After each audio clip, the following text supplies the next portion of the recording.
Welcome back. लश्कर के आतंकी अबू जिंदाल से पूछताछ के लिए एनआईए को इजाजत दी जाए या फिर नहीं, एनआईए की अर्जी पर आज दिल्ली की 30 हजारी कोर्ट सुनवाई करेगी। अबू जिंदाल की आज रिमांड खत्म हो रही है।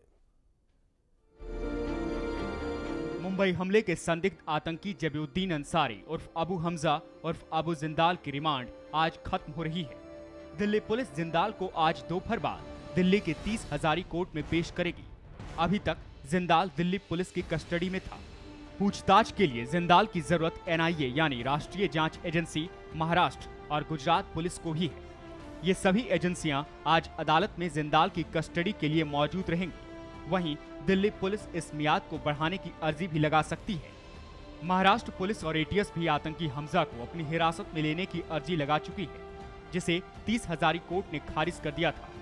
दिल्ली पुलिस जिंदाल के राज खोद कर निकाल रही है। ऐसे में एनआईए ने जिंदाल से पूछताछ के लिए कोर्ट में अर्जी लगाई है। वहीं कोर्ट ने एनआईए के वकील को जानकारी देते हुए कहा कि अभी आतंकी अबू से दिल्ली पुलिस की स्पेशल सेल पूछताछ कर रही है। ऐसे में एनआईए को कैसे पूछताछ में शामिल किया जा सकता है?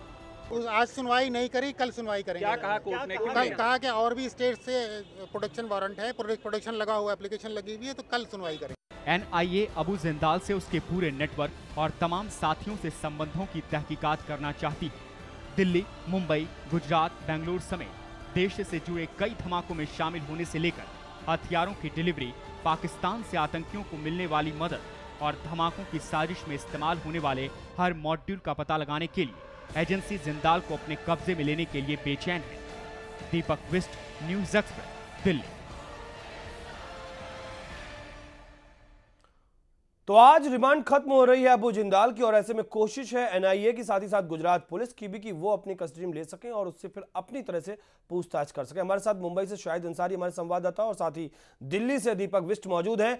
शाहिद, सबसे पहले तो आपके पास में आना चाहेंगे, वो कौन कौन सी वजह और वो क्या क्या चीजें, चाहे हम बात एनआईए की करें चाहे हम गुजरात पुलिस की करें, वो कौन कौन से मामले हैं जिनको लेके ये दोनों एजेंसियों की अगर हम बात करें तो अबू जिंदाल से पूछताछ करना चाहती हैं?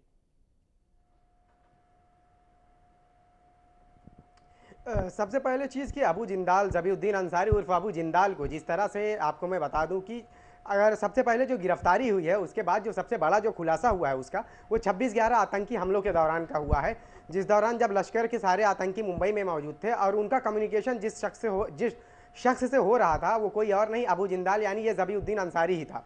उसके बाद जब सरकारी वकील उज्ज्वल निकम से बात हुई तो उन्होंने ये सारी चीज़ों का खुलासा किया कि जो सबसे खास पहलू माने जाते हैं और जिन चीज़ों को लेकर हो सकता है कि 26/11 केस की जो गुत्थी है वो और बेहतर तरीके से सुलझाई जा सके। हालांकि 10 आतंकियों में अजमल आमिर कसाब को जिंदा पकड़ा जा चुका है और अजमल आमिर कसाब पे जो चार्जेस हैं वो भी फ्रेम हो चुके हैं, अदालत का फैसला भी आ चुका है। लेकिन अबू जिंदाल के बाद अगर हम कहें कि अभी अबू जिंदाल को जब मुंबई एटीएस को या क्राइम ब्रांच को या इन एजेंसियों को सौंपा जाएगा तो उनमें किन चीज़ों का खास खुलासा हो सकता है, उनमें सबसे बड़ी चीज़ ये होगी कि 26/11 के दौरान जिस शख्स से आतंकी कम्युनिकेशन कर रहे थे, जो बातचीत कर रहे थे और जिनके निर्देशों का पालन कर रहे थे, क्या वो शख्स अबू जिंदाल ही है? इसको लेकर यहाँ मुंबई जो एटीएस है और क्राइम ब्रांच है, इनके अधिकारी, चूंकि पहले भी इन्होंने अबू जिंदाल को लेकर मुंबई की अदालतों में उसके खिलाफ वारंट यानी उसकी गिरफ्तारी का वारंट मांगा था, सिर्फ इसलिए कि अजमल आमिर कसाब का और अबू जिंदाल का आमने सामने बिठाकर यह सबसे पहले पुष्टि होगी कि क्या अजमल आमिर कसाब या दूसरे आतंकी जो पाकिस्तान में ट्रेनिंग ले रहे थे, क्या ये वही शख्स है जो इन्हें हिंदी सिखा रहा था?